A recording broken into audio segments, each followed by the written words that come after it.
Selamat pagi. Untuk pembelajaran prakarya hari ini, kita akan membuat laporan budidaya tanaman obat. Namun sebelumnya Bu Titis ingatkan untuk mengupload atau mengumpulkan lembar perencanaan budidaya tanaman obat yang sudah kalian buat minggu lalu. Bagi yang belum ya, kalau yang sudah bagus. Nah, untuk kelompok silahkan seperti biasa tuliskan urutan kelompok kalian kelompok berapa, misal kelompok 12. Untuk kelas tuliskan sesuai kelasnya 7A, B, C, D, E, F, G, H sesuai dengan kelas kalian. Untuk anggota jangan lupa tuliskan nama lengkap ya, jangan nama panggilannya, dan dalam kurung dituliskan nomor absennya, anggota 1 maupun anggota 2. Lalu untuk jenis tanaman obat, kalian tuliskan nomor 1 jenis tanaman obat yang dibudidayakan sesuai tanaman obat yang sudah kalian budidayakan. Jadi laporan ini dibuat ketika kalian sudah melaksanakan budidaya tanaman obat. Teknik budidaya tanaman obat juga sesuai apa yang kalian lakukan seperti yang sudah kalian isikan di lembar perencanaan budidaya tanaman obat. Untuk media tanam juga diisikan sesuai yang sudah kalian kerjakan. Jika berbeda dari perencanaan kalian, tidak apa-apa, diisikan sesuai dengan yang sudah kalian lakukan. Untuk yang B, pelaksanaan kegiatan diisikan persis sama seperti yang sudah kalian buat perencanaannya. Namun, jangan lupa jika misalnya kalian membuat perencanaannya, pembibitannya awalnya kalian mau lakukan di minggu pertama, tapi kenyataannya kalian lakukan di minggu kedua bulan Februari, maka yang dicentang adalah minggu kedua. Sampai dengan seterusnya pelaporannya. Kalau ada pertanyaan nanti bisa ditanyakan di grup. Lalu untuk untuk bagian C yaitu sarana dan prasarana, tuliskan alat dan bahan persis apa yang kalian gunakan. Jangan yang tidak kalian gunakan ditulis di situ. Misalnya tadinya kalian mau menyiram menggunakan sprayer, ternyata kalian tidak punya. Kalian punyanya gayung, menyiram dengan gayung, ya ditulis saja gayungnya, jangan ditulis sprayernya. Lalu untuk bagian D, proses budidaya.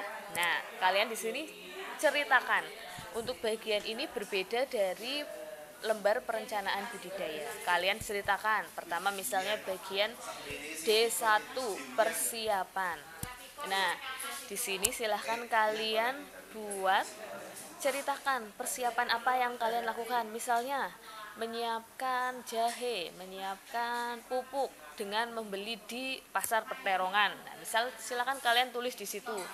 Mempersiapkan membeli pupuk pada misalnya tanggal 8 Februari tahun 2022 di pasar perterongan. Untuk persiapannya. Lalu untuk pembibitan. Misalnya pembibitan juga dilaksanakan pada tanggal 8. Pembibitan dilaksanakan di tanggal 8 Februari tahun 2022 di rumahnya Kesia. Misal pembibitan dilaksanakan di polybag, itu misal ya, kalian boleh tuliskan seperti itu. Untuk persiapan media tanam, misalnya kalian dapat media tanamnya dari mana? Media tanam menggunakan tanah yang ada di rumah, lalu dicampur dengan pupuk, misalkan seperti itu. Jika tidak, mungkin media tanam kita beli di toko tanaman, karena di rumah tidak ada tanah yang baik untuk menanam, boleh seperti itu. Jadi diceritakan apa yang kalian lakukan. Untuk penanaman juga demikian, penanaman tanaman jahe dilaksanakan pada tanggal 8 Februari 2020 di rumahnya Kesia dengan menggunakan alat yang sudah disebutkan di atas dan bahan-bahan yang digunakan dalam keadaan bersih, misalnya seperti itu. Nah, untuk pemeliharaan tanaman, misalkan kalian memeliharanya ini ketika membuat laporan belum sampai selesai, kalian bisa tuliskan pemeliharaan tanaman dilakukan dengan menyiram tanaman, membuang bagian-bagian yang misalnya layu, dan juga mengecek setiap hari untuk tanaman bisa tumbuh atau tidak. Juga bisa mungkin dengan menyemprotkan pestisida, kalian bisa tulis seperti itu. Nah, untuk panen, karena kalian belum panen ketika mengumpulkan laporan ini, bisa ditulis demikian. Panen jahe kurang lebih dilaksanakan 5 bulan atau 4 bulan setelah penanaman. Jadi diperkirakan akan dipanen pada bulan Juni, misalnya cukup seperti itu. Atau ketika kalian sudah bisa panen tanamannya, misalnya lidah buaya nanti dipanen kira-kira 4 bulan lagi, nanti panen akan dilaksanakan kurang lebih 4 bulan lagi sesuai dengan keadaan tumbuhannya. Atau misalnya kencur dilaksanakan kira-kira 6 bulan lagi karena sesuai dengan masa tumbuhnya. Nah, masa tumbuhnya kalian bisa baca di buku prakarya semester 2 atau bisa browsing di Google yang gampang. Lalu bagian yang E yaitu realisasi anggaran. Di perencanaan budidaya kalian kan sudah mengira-ira kira-kira nanti jahe habisnya 5.000 ditambah ini misalnya totalnya 15.000. Ternyata ketika beli kurang dari 15.000 ataupun bahkan tidak mengeluarkan anggaran, silakan kalian ditulis di realisasi anggaran ini. Untuk bagian F yang evaluasi kegiatan. Nah, evaluasi kegiatan di sini ada kolom kesulitan.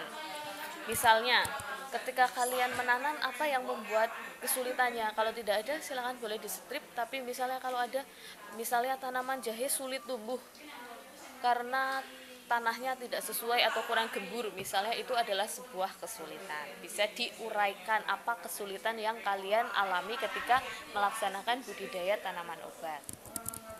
Nah, untuk tabel ini silakan kalian juga persis buat tabel atau disalin sama seperti ini. Nah, apa fungsinya tabel ini, Bu Titis? Fungsi dari tabel ini adalah kalian mengevaluasi sendiri apa yang sudah kalian lakukan. Misalnya bagian pertama yaitu perencanaan. Menurut kalian sudah membuat perencanaan dengan baik, maka centang yang baik. Ketika perencanaan kalian dirasa kalian kok kayaknya saya perencanaannya cukup baik saja nih, tidak terlalu baik, maka dicentang yang cukup baik.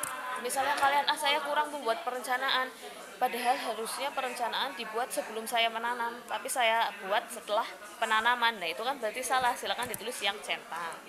Lalu alasannya kenapa kalian memilih baik, memilih cukup, memilih kurang, ditulis di sebelahnya atau di kolom alasan. Seterusnya bagian persiapan pelaksanaan sampai dengan kesesuaian dengan rencana. Nah, untuk kesesuaian dengan rencana ini, kalau apa yang kalian lakukan persis sama dengan yang direncanakan atau hanya kurang-kurang beda sedikit, kalian centang yang baik. Kalau misalnya perencanaannya tidak sesuai dengan apa yang kalian lakukan, kalian centang yang kurang. Kalau perencanaannya ada sesuainya tapi ada tidaknya, kalian centang cukup. Untuk kerjasama dan tanggung jawab, silakan kalian nilai kerjasama dan tanggung jawab dari kelompok kalian. Misalnya si A dengan si B, wah ini saya bekerja sama dengan baik nih, bisa membagi tugas dan yang lain-lainnya, yuk centang yang baik. Tanggung jawabnya terhadap kelompoknya, terhadap pekerjaannya bagaimana, silakan kalian nilai sendiri per kelompok. Laporan ini dinilai per kelompok, jadi cukup membuat satu juga. Jangan lupa di classroomnya juga di-upload foto-foto kegiatannya atau video yang sudah kalian buat. Jika ada pertanyaan, silakan bisa kalian tanyakan di grup Mapel di classroom ataupun di classroom. Oke, semangat!